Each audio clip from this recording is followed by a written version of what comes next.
Bonjour chers amis, nous sommes aujourd'hui le 26 Nissan, jour important, on est à peine 2-3 jours après Pessah et surtout la veille de Shabbat, on va venir le mois d'hier, le mois de la guérison. Le mois d'hier c'est le mois de la guérison, on a eu un merveilleux cours lundi soir sur le Homer. Qu'est-ce que ça veut dire? C'est quoi la signification du conte du Homer? Pourquoi nous comptons le Homer? À quoi ça sert? Et comment raffiner sa personnalité, c'est ce qu'on est en train d'apprendre en ce moment. Ce qu'on va voir aujourd'hui. Non, merci beaucoup. Merci, monsieur. Tu fais le train pour moi, je voulais amener, mais après, j'ai dit les gens vont dire, ils conduisent, etc. On va voir aujourd'hui la suite. On est le 6e cours de Shara Bitachon qu'on a commencé déjà il y a quelques semaines et qu'on peut revoir sur l'application eTorah et les différents podcasts. Et ce qu'on va voir aujourd'hui ensemble, c'est quels sont les bénéfices matériels d'avoir la confiance en Dieu. Jusqu'à maintenant, on a vu les avantages du point de vue de Torah, du point de vue de la Torah, d'avoir bitachon, d'accord? Mais dans la fin de la partie d'introduction qu'on est en train de voir, qu'on est en train de terminer, on a quand même mis 6 cours sur l'introduction de Shara Bitachon. On va voir les avantages que ça amène de manière matérielle, pour suivre comment obtenir des bienfaits matériels parce que tu as confiance en Dieu. Il commence en utilisant la phrase suivante. Le bénéfice matériel dans les choses matérielles, c'est d'abord d'avoir une vie qui s'appelle stress-free. Stress-free veut dire une vie sans stress. Mnuchatala, d'avoir une tranquillité du cœur de tous les soucis du monde et d'avoir une tranquillité, d'avoir son âme ou de ne pas savoir où se poser, quoi faire, quand faire, qui est due en général à un manque d'obtenir des désirs physiques. Une personne qui n'a pas de bitachon, qui n'a pas de confiance en Dieu, il n'est jamais tranquille. Il est toujours en train de s'inquiéter, panique. Pourquoi? Parce qu'il pense qu'il lui manque toujours quelque chose. Vas-y, c'est vrai, c'est important pour eux, mais c'est pas fait pour regarder. Hein. Pas fait pour regarder jusqu'à après Pessah. C'est fait exprès. Comme ça, tu ne vas pas t'endormir. D'accord? Mais une personne qui a bitachon, il est tranquille. Qu'est-ce que ça veut dire, il est tranquille? Non, pour vous. Il est tranquille. Et on dit ça tous les jours, toujours il fait Birkat Amazon. Regarde, la Birkat Amazon sur le portable. Dans Jérémie, chapitre 17, verset 7. Qu'est-ce que c'est écrit? Qu'est-ce que c'est écrit dans Birkat Amazon, la dernière phrase que tout le monde dit? Chaim, tu vois? Il n'y a même pas du rhum à l'intérieur. Baruch, Hagaver, Hashaïf, c'est quoi cette phrase que tout le monde dit? Hashaïf, Tabasham. C'est quoi cette phrase? On dit tous les jours, tu dis ça 3 fois par jour, celui qui mange du pain 3 fois par jour comme les Israéliens ou comme les autres. Et qu'est-ce que ça veut dire cette phrase? Béni soit l'homme, Hashaïf Tar Bashem, qu'il a confiance en Dieu. Et Vaya Hashem Yiftacho. Et sur Dieu il peut s'appuyer. Dieu est la personne sur qui il peut s'appuyer. Et là-bas, il continue en te disant, Vaya ke et shatul al-maim. C'est comme un arbre qui est planté dans l'eau et qu'il a ses racines bien ancrées. Il n'y a pas de s'inquiéter, il n'y a rien qui va bouger, il n'y a rien de lui arriver. Ces versets, c'est une preuve pour te montrer qu'une personne qui a bitachon, qui a confiance en Dieu, il est totalement serein, il est tranquille. Et il n'a pas peur, il n'a pas de crainte, il n'est pas en train de s'ennuyer qu'il y a le mal qui va lui tomber dessus, pas la superstition. Monsieur le rabbin, vous savez, le docteur m'a dit, le docteur t'a dit, et alors il a dit, nous, le docteur c'est un être humain. Depuis quand le sort du peuple juif est dans les mains d'un être humain? Le sort du peuple juif est dans les mains de Dieu. Deuxièmement, donc ça c'est le point numéro 1, matériel, le bienfait matériel qu'il a une vie sans stress. Et c'est vrai qu'aujourd'hui c'est malheureusement une maladie du siècle, si on peut dire, c'est une maladie qui tue le plus de personnes, qui amène le plus de malheur à des gens, le fait d'être toujours stressé. Jamais serein, jamais tranquille. Le deuxième, d'avoir l'humilité de la fatigue de voyager. Quel rapport? Je te dis parce que parmi les grands bénéfices qu'on peut avoir du bitachon, ça crée à la personne d'avoir ce qu'on appelle en anglais une peace of mind. Peace of mind, ça veut dire une mentalité tranquille, calme. D'avoir cette non-fragilité qui vient du fait que parfois quelqu'un doit voyager de longue distance, de voyager loin. Quelqu'un qui voyage loin, pas seulement dans ce qui va à Dubaï ou ailleurs, mais dans la vie de tous les jours, c'est parfois détruire le corps d'une personne. Parce qu'il va changer parfois de climat, changer d'endroit, il n'est jamais tranquille où il se trouve. Et donc, il te dit ici plusieurs versets qui viennent te dire que parfois le voyage excessif peut causer à une personne de perdre sa force et parfois d'entraîner des malheurs. Dans le psaume 120, chapitre verset 24, c'est écrit Ina baderer kochi. Il a fait entrer avec la force. Il m'a fait perdre la force par ça. qu'avec le voyage, j'ai perdu ma force. Automatiquement, j'ai aperçu que comme ça, j'ai rendu beaucoup plus court mes jours. Et là, il va t'expliquer de quoi il parle. C'est-à-dire, on a raconté sur une des personnes qui était, on va dire, totalement déconnectée de ce monde, qui est partie une fois dans une ville lointaine, dans un endroit lointain, pour aller chercher à manger. Il s'est dit, je vais aller habiter sur une île, et je vais voir comment je vais vivre. Comme les gens disent, je vais aller à la jungle, je vais me nourrir des insectes, je vais me nourrir des arbres, ça va manger de l'herbe. Et pendant cette période, il a rencontré une personne qui était une des stars, ou quelqu'un qui était un grand idolâtre, dans la ville dans laquelle il est arrivé. Donc cette personne qui est partie officiellement penser qu'elle allait rencontrer personne, il demande à cet idolâtre et lui dit jusqu'à combien vous vous imaginez l'aveuglement dans votre chemin. La manière comment vous vous comportez en tant qu'idolâtre, etc. Et combien vous manquez de compréhension dans ce que vous faites. L'autre dit, je ne sais pas exactement de quoi tu parles, explique-moi parce que je ne suis pas aussi spirituel que toi. Il lui dit, moi je suis un idolâtre, peut-être j'ai un aveuglement, je ne vois pas les choses de la même manière que tu vois, mais toi, qui tu sers? Il dit, moi je sers Dieu, que Dieu il est capable de faire n'importe quelle chose, qui donne la nourriture à chacun. Dieu est un, Dieu il donne à manger à chaque personne en fonction de ses besoins, et il n'y a personne comme Dieu. Alors vient cet idolâtre répondre à la personne qui lui a demandé cette question. Il lui dit, tes actions contredisent tes mots. Il lui dit, comment c'est possible une chose pareille? Il lui dit, si ce que tu viens de me dire, que tu sers Dieu, qui nourrit, qui donne à chacun ce qu'il a besoin, etc., est tellement vrai, alors Dieu il est capable de te donner tout ce que tu as besoin dans la ville où tu habites. Il est capable de te nourrir jusqu'à présent. Tu n'as pas besoin de te prendre la tête à voyager si loin, de venir jusqu'à dans la jungle. Parce que je veux voir, est-ce que je vais pouvoir me nourrir ou vivre différemment dans l'endroit où je suis. Tu peux rester chez toi, Dieu aussi va te nourrir là-bas aussi. Pourquoi tu es venu me voir jusqu'ici?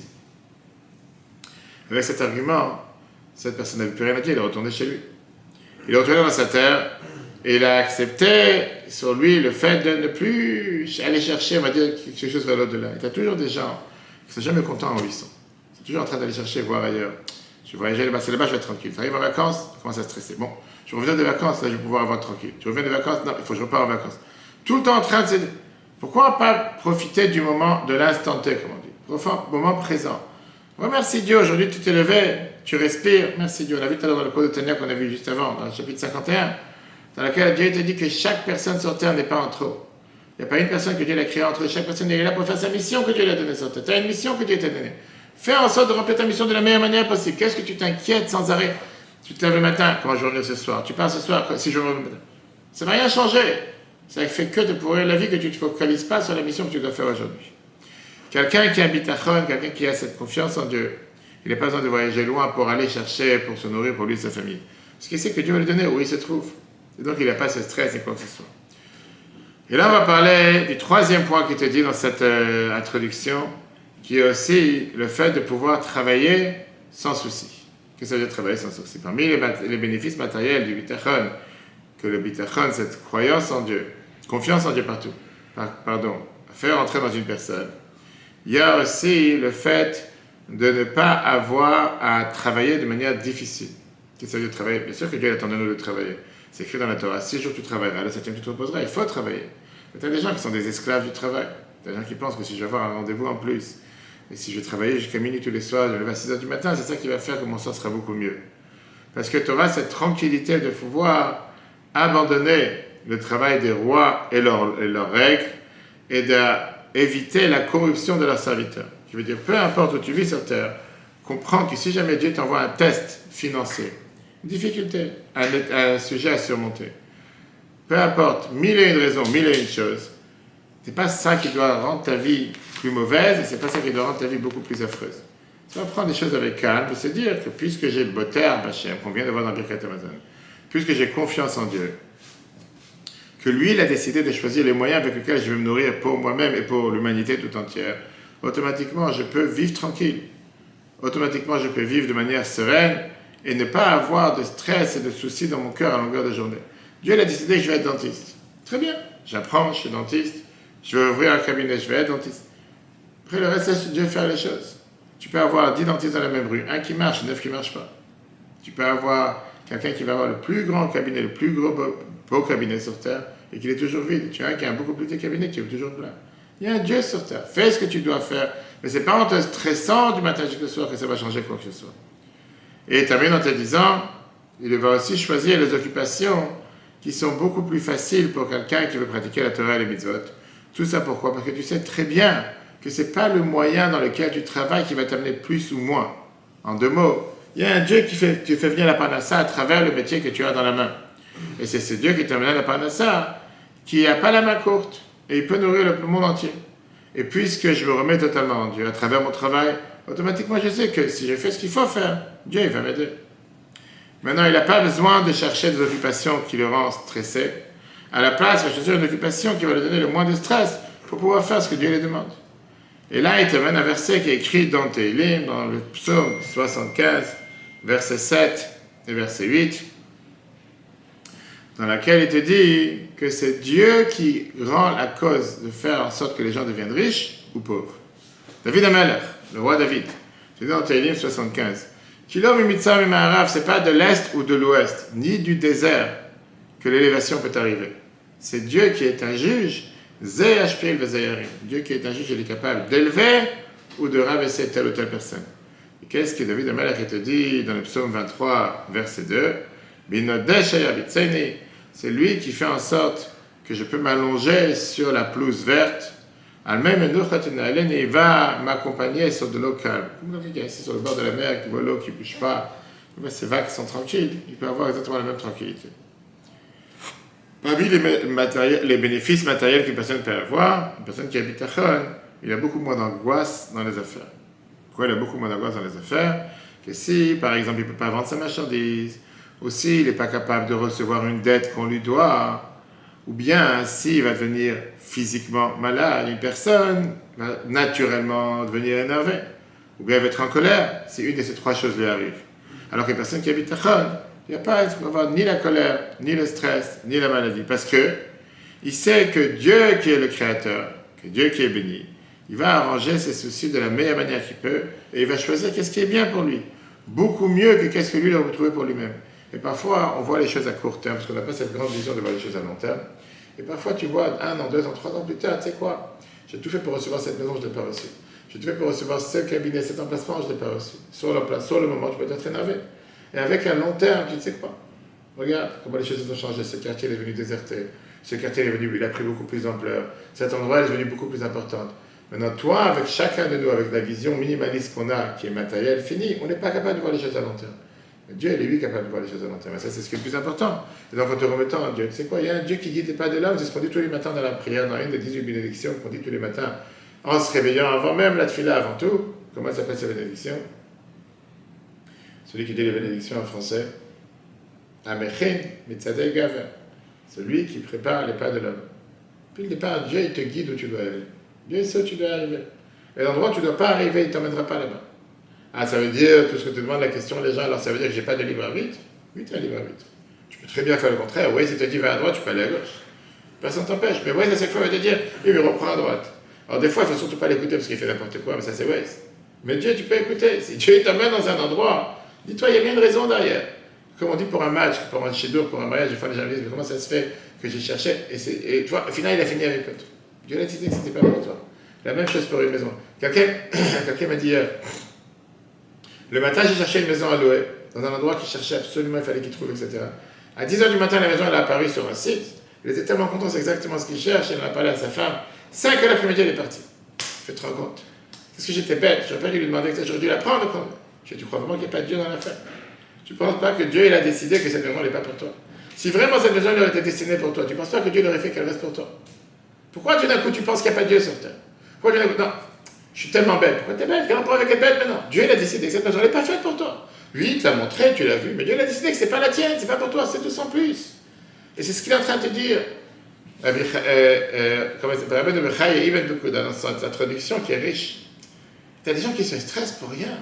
Qu'est-ce qu'ils sont en train de te stresser? Alors, tu as des gens qui disent, je crois en Dieu jusqu'aux affaires. Quand c'est dans les affaires, qui me laissent me débrouiller. Si la maison a été pour lui, Dieu leur fait ça, qu'elle revient pour toi. Qu'elle reste, que personne ne s'intéresse à la maison, sauf lui, en fait. Plus ou moins, quoi. Je sais pas compris. Si la maison était pour lui, il aurait fait de telle sorte que la maison reste. Dieu aurait fait en sorte que, de toute façon, que tôt ou tard, ou bien que quelqu'un d'autre qui va s'intéresser. Alors je te continue l'histoire, parce que je lui ai dit, tu sais quoi, appelle quand même. Je lui ai dit, qu'est-ce que ça dirait les parties? C'est-à-dire que quelqu'un, il a mis une offre, oui. Je lui ai dit, regarde, appelle toujours l'agence. Je lui ai dit, je ne sais pas si l'offre de l'autre, elle va prendre ou pas, mais au cas où elle ne prend pas, tu saches que moi, je suis intéressé. Tu ne veux pas savoir. Maintenant, ça se peut que la personne, elle a décidé d'avoir cette maison. Peu importe, Dieu, il a décidé que ce n'est pas pour lui, pour l'autre personne. Bon, il y a une raison. Et au final, son dossier ne va pas être accepté. Et si c'est la maison que Dieu l'a réservée pour toi, elle sera acceptée pour toi. Pourquoi tu ne prends pas les choses de cette manière? Pareil pour un chido, pour un fiançailles. Vous pouvez déjà dire, mais je suis sorti avec cette fille une fois, deux fois, 5 fois, peu importe. Ça n'a pas marché. Non, moi j'entends que ça marche avec l'autre. Qu'est-ce qu'il a de mieux l'autre que moi? Pourquoi elle a réussi à se marier avec l'autre et pas avec moi? Qui a dit que c'était pour toi? Peut-être Dieu t'a épargné. Mais j'ai dit plus que ça. Parfois ça fait mal à entendre, mais c'est la réalité. Quelqu'un qui t'appelle hier, c'était avant-hier. Oui, quelqu'un qui raconte comme quoi sa sœur, elle devait accoucher, elle a un enfant 6 mois de grossesse, et qu'elle a commencé à avoir des contractions, etc., ce qui est totalement pas normal. En tout cas, aujourd'hui, ma chère, elle n'est pas encore là qu'on accouche à une journée. Partie à l'hôpital, etc. Et grâce à Dieu, tout va bien. Je sais pas, il y avait un problème, je ne connais pas exactement le terme médical. L'enfant, il est en bonne santé, mais ils ont dit, elle est sous contrôle. Combien de fois ça arrive que tu as une grossesse qui ne termine pas au bout, qui n'arrive pas à 9 mois? Quand tu as des gens qui perdent un enfant à 3 semaines, il y en a qui perdent à 2 mois, il y en a qui perdent à 5 mois, il y en a qui perdent à 6 mois, il y en a qui perdent à 9 mois, il y en a qui perdent pendant l'accouchement. Pendant l'accouchement, qu'ils sont 100% convaincus que l'enfant il va sortir en vie, à la seconde où il est sorti, l'enfant il est pas. Alors, on n'est pas en train d'enlever la peine que ça peut causer à des parents. Mais plein de fois, il y a des gens qui se c'est pour ça qu'on a fait la brochure au Betravad, l'enfant que je n'ai pas connu, qui est très très riche et que j'envoie à chaque fois qu'il me fait quelqu'un il m'annonce cette chose pareille. C'est ce que j'ai dit d'abord quand tu as un enfant en bonne santé. C'est pas la norme. C'est un cas sur deux, tu as combien de fausses couches qui se passent, à combien d'enfants? Combien tu es redevable de remercier le bon Dieu? Ça, c'est numéro un. Et c'est pour ça que des fois, tu as des choses pareilles qui se passent pour te remercier, pour comprendre que pas tout est indu. Les choses ne se font pas exactement comme tu penses. Revenons il y a 100 ans en arrière. Il n'y a pas tous les médicaments qu'on a, tous les moyens de pouvoir faire une opération sur un fœtus, sur son cœur, pendant qu'il est au ventre de l'homme. Il n'y a pas tout ça. Combien d'enfants, malheureusement, n'arrivaient pas à terme? Mais pourquoi tu ne prends pas la manière de te dire, comme la Bible a écrit une fois, une femme qui l'a écrit, c'est parmi une dizaine de réponses dans la même réponse, que peut-être que Dieu l'avait destiné, que c'était le plus important que cette Neshama, puisqu'un enfant il a Neshama depuis les premiers jours de la confection, devait arriver dans le corps de cette femme et de ce monsieur, en 2 mots, dans ce couple. Dieu leur a confié pour qu'elles vivent dans le corps d'une femme juive pour 1 mois, pour 2 mois. C'est la mission que Dieu l'a donnée à cet enfant. Tu connais les plans de Dieu sur terre. Tu connais les chemins de Dieu sur terre. Tu ne connais pas les chemins de Dieu sur terre. Pourquoi tu penses que ça aurait dû arriver 9 mois. C'est pas arrivé 9 mois, il y a quelque chose qui ne va pas. Qui te dit?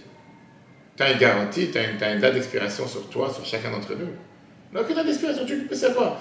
Et quand tu prends les choses de cette manière, bien sûr, encore une fois, bien sûr qu'on peut comprendre qu'une maman qui a exporté un enfant pendant 9 mois dans son corps, ça a fait beaucoup de peine. Mais tu sais que cet enfant, il va se faire normal ou pas? Est-ce que tu sais qu'il sera en bonne santé ou pas? Peut-être Dieu a voulu t'épargner une souffrance plus grave. Peut-être Dieu a voulu t'épargner que dans 1 mois ou 2, une fois qu'il a appris qu'il est né, peu importe, une malformation, quelque chose, l'enfant n'aurait pas pu être viable. Tout tu sais, d'où on connaît les chemins de Dieu. Pourquoi pas prendre les choses de manière? Dieu a décidé que cet enfant il devait arriver sur terre pour 3 mois dans le corps d'une femme juive. Pour écouter des prières, pour manger cachère. Tu ne peux pas savoir. C'est comme une histoire, j'ai raconté plusieurs fois. Avec un Baal Shem Tov, avec quelqu'un qui n'avait pas d'enfant pendant 10 ans. J'ai réécouté le nom du Rabbi il y a de la semaine dernière, tellement riche. Quelqu'un qui avait pas d'enfant pendant 10 ans et qu'après finalement il a réussi à avoir une bracha du Baal Shem Tov pour avoir des enfants. Et le Baal Shem Tov lui a dit, la seule chose que je te demande, c'est de faire attention que tu manges cachère. De toute façon, mange cachère, je ne sais pas c'est quoi la question, mais bon, pourquoi pas. 1 an, 2 ans, 3 ans, 3e anniversaire, l'enfant il part de ce monde. Jour d'anniversaire. Les parents ils sont tellement désemparés, c'est imaginé, on a eu d'attendre 10 ans pour avoir un enfant, et finalement on a 7 enfants. Je ne sais pas quoi faire, la première chose qu'ils disent, on va aller revoir le Baal Shem Tov. C'est lui qui t'a donné la bracha pour avoir cet enfant. On va lui demander qu'est-ce qui se passe, comment ça se fait. On va voir le Baal Shem Tov qui dit, je n'ai pas le devoir de vous dévoiler les chemins, comment Dieu fonctionne sur terre. Dieu il a un processus, il a une manière comment il fonctionne sur terre. Mais pour vous, exclusivement cette fois-ci, je vais vous dévoiler ce qui se passe. Il y avait un juif qui a vécu sur terre 70 ans. 70 ans, c'était un tzaddik. Comme ceux qui sont devant moi. Tzaddik, tout fait bien. Il est arrivé au ciel. Dans le ciel, on a dit, il faut qu'il aille au Gan Eden, paradis tout de suite, quelqu'un qui mérite de meilleur. Et il y a les accusateurs, le procureur qui est venu, et non, je ne suis pas d'accord, parce que 3 ans dans sa vie, il n'a pas mangé 100% kasher. 100%. Et 90%, c'était la sauce soja qu'il a mis sur les sushis, n'était pas forcément avec un tampon kasher. On va savoir. Il manquait quelque chose. Alors ils ont dit, nous on ne va pas laisser qu'il rentre au Gan Eden. Il ne mérite pas d'aller au Gan Eden quelqu'un pareil. Je dis, c'est pas juste. Il a tout fait bien sur terre. Qu'est-ce que tu te bats? Pourquoi? Parce qu'il y a un détail. On veut rien savoir, on ne laisse pas. Donc il y a eu un débat dans le trône céleste, dans le tribunal céleste. Qu'est-ce qu'on fait? On le fait rentrer au Gan Eden, on ne le fait pas rentrer. Il appartient pas. Les défenseurs disent, mais même pas vrai, c'est quelqu'un qui a les meilleurs sur terre, c'est sûr qu'il va au Gan Eden directement. Les autres ont dit non. Vous ne savez pas quoi faire. Quand tu vois le tribunal d'en haut, Bedin Shemala, ça s'appelle. Et ils ont dit, tu sais quoi? La meilleure des choses qu'on peut faire, l'enfer, on ne va pas le mettre. Il n'a rien à faire à l'enfer, cet homme-là. Au Gan Eden, nous on est pour, mais tu as un blocage. Tu n'as pas la clé, il manque la serrure. La seule chose, c'est de renvoyer sur terre pour compléter ce qu'il n'a pas fait précédemment. Mais qui va accepter d'avoir un cadeau empoisonné? Quelle coupe tu vas voir que tu vas dire, tu sais quoi, je te confie un enfant pour 3 ans. 3 ans, tu me le rends. Mais garde ton enfant, je n'ai pas besoin d'un enfant pareil. Hachem t'avait dit, quand vous êtes venu me voir, prenez une bénédiction. Je savais que pour vous, pour votre mazal, vous n'êtes pas compatible. L'ADN ne fonctionne pas. Monsieur et madame, vous ne pouvez pas avoir d'enfants. Votre ADN spirituel, Dieu n'a pas décidé que chaque couple doit avoir des enfants. Il y a des couples qui ne doivent pas avoir. Mais quand, à ce moment-là, il y avait ce jugement dans le ciel avec cet enfant, avec cette personne, moi j'ai décidé de me porter garant pour cette neshama. Et j'ai dit, regarde, ce couple ne peut pas avoir d'enfants. Cette neshama doit redescendre sur terre. Moi je décide de prendre cette neshama et de la mettre chez vous, à condition que vous allez passer ce test. Si vous passez ce test, ça veut dire que vous êtes capable de s'occuper de neshama comme Dieu vous a donné. À ce moment-là, vous mériterez d'avoir d'autres enfants. Si vous n'êtes pas capable, à ce moment-là, vous ne pouvez pas avoir d'autres enfants. Aujourd'hui, je suis heureux de vous dire que le test, l'épreuve que Dieu vous a donné, vous l'avez passé à merveille. Et à partir d'aujourd'hui, vous aurez maintenant les enfants qui vous sont dus. Et pour ça, il fallait passer par ce processus de compléter le travail que l'autre n'avait pas fini. Je veux dire, pourquoi juste eux? On est tous du recyclage. L'écologie n'a pas existé d'aujourd'hui. On ne vote pas les verts. Mais le peuple juif, on a dit clairement qu'aujourd'hui, depuis des dizaines, des centaines d'années, on n'a pas de nouvelles âmes. Nous sommes tous des neshamaot qui redescendent sur terre pour terminer le travail des précédents. Et chacun, pour ça qu'il a une mission séparée. C'est pour ça qu'un, il s'attire plus au sucré, l'autre plus au salé matériellement. Et spirituellement parlant, pareil. Tu as un qui est plus rigoureux, tu as un qui a plus de bonté, tu as un qui est plus dans ce domaine, tu as un qui est plus... Parce qu'on doit tous compléter des âmes, le travail des neshamaot précédentes. Maintenant, Bachar te dit ça, c'est la manière comment Dieu fonctionne sur terre. Qui est une merveille quand tu vois tout de manière dévoilée. Comme malheureusement tu vois rien de manière dévoilée, tu comprends rien. C'est totalement aveugle.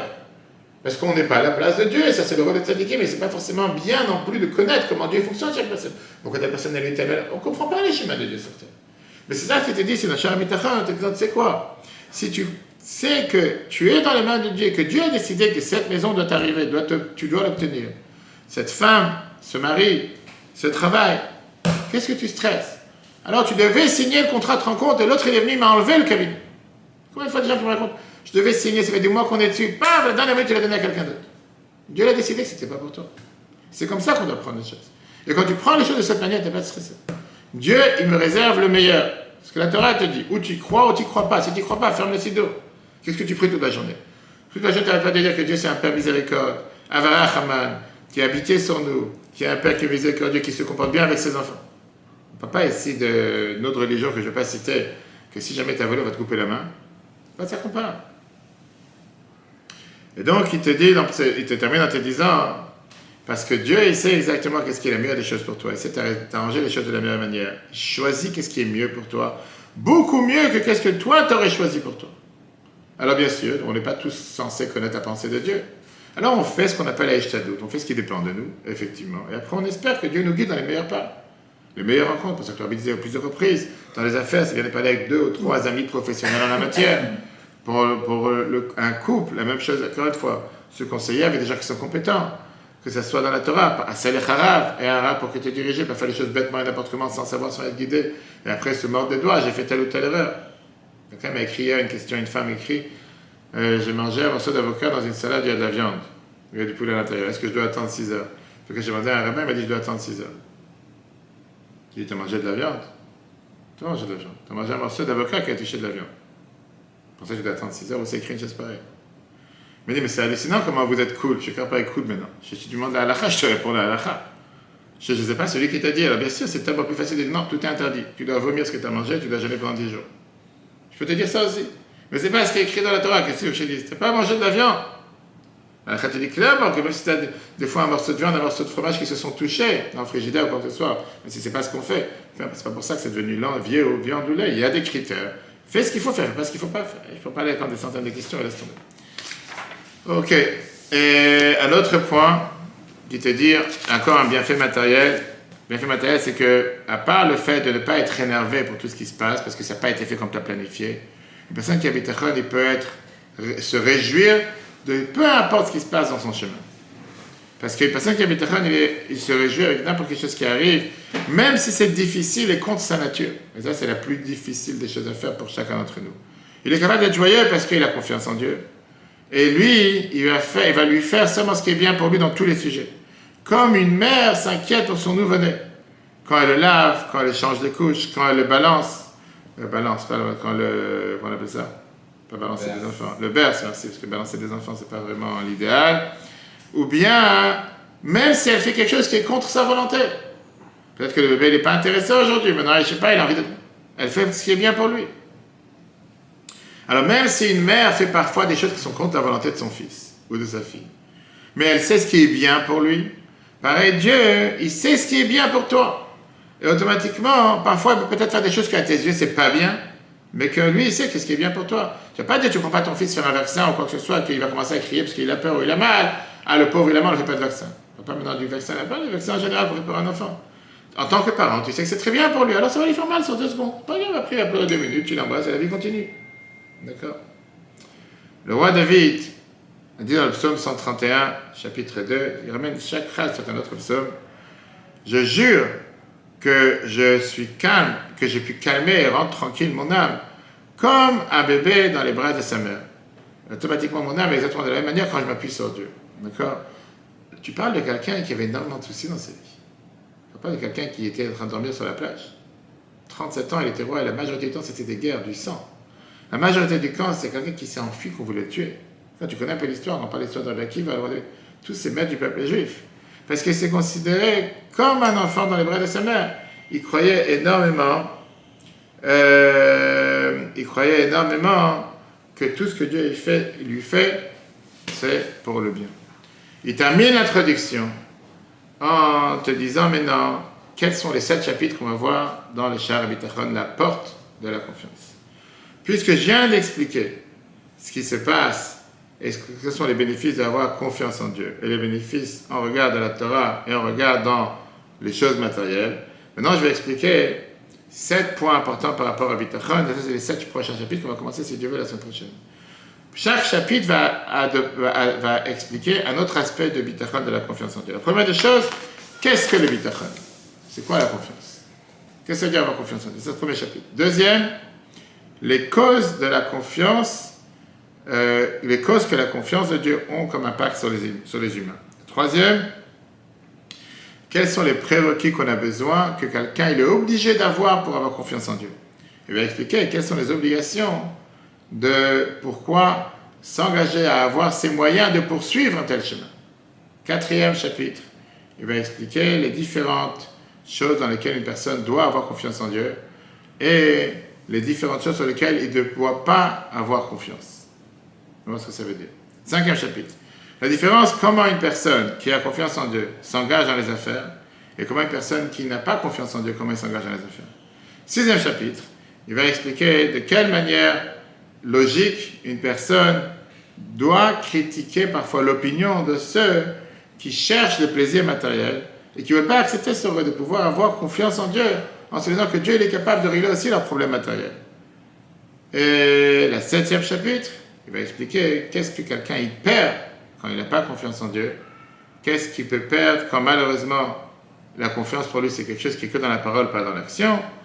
Et au final, si on termine toute cette introduction qu'on a vue dans ces 6 chapitres, dans ces 6 cours, mais avoir la confiance en Dieu amène la tranquillité dans tous les domaines dans la vie d'un être humain.